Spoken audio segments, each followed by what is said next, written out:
Grabe ang crucial games kagabi sa Araneta. Parehong game 5 pero magkaiba ng kwento. Isang insane miracle comeback para sa TNT para makapasok na muli sa finals. At isa namang hard-fought victory para sa San Miguel Beermen.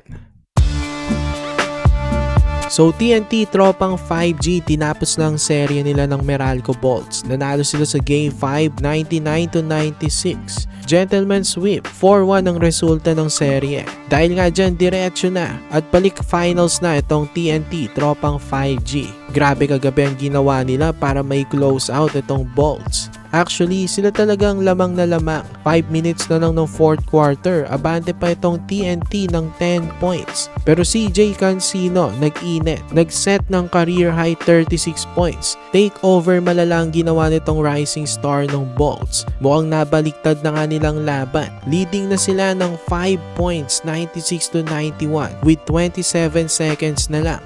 On the verge of forcing Game 6. Pero may miracle comeback pa palang mangyayari. Ray ng batak naka-4 pa. And then Jordan heading. Naistilan si CJ Cancino. Napakabilis nga ng pangyayari. Lamang na agad ang TNT 97-96. After nito may pagkakataon pa rin naman ng Bolts manalo. Pero yun lang, nilockdown na ng TNT si CJ Cancino.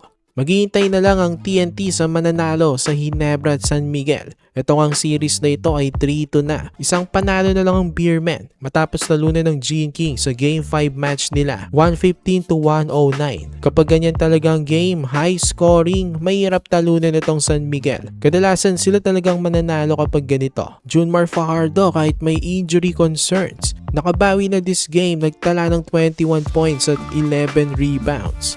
CJ Perez may 20 points, Motau Tua may 18 points, at Marshall Lassiter 16 points. At karamihan ng kanyang points ay nanggaling sa 4th quarter sa crucial part ng game. May 4 out of 6 from beyond the arc si Lassiter. Sa Barangay Ginebra naman, Scottie Thompson maganda pa rin ang nilaro, naka 20 points. Kaya lang kapag gumana talaga ang halos lahat ng players ng Beermen at high scoring ang laban, mahihirapan itong Ginebra na manalo.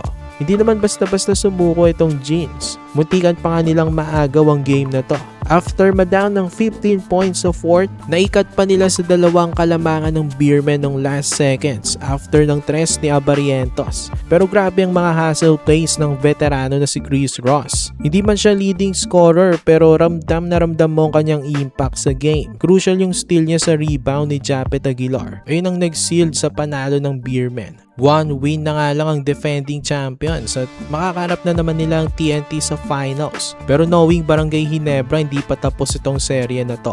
Kayang-kaya nila makabalik at manalo pa dito sa series. Kaya interesting ang Game 6 bukas. For more PBA content, like nyo ng ating video at mag-subscribe na rin sa JB Buckets.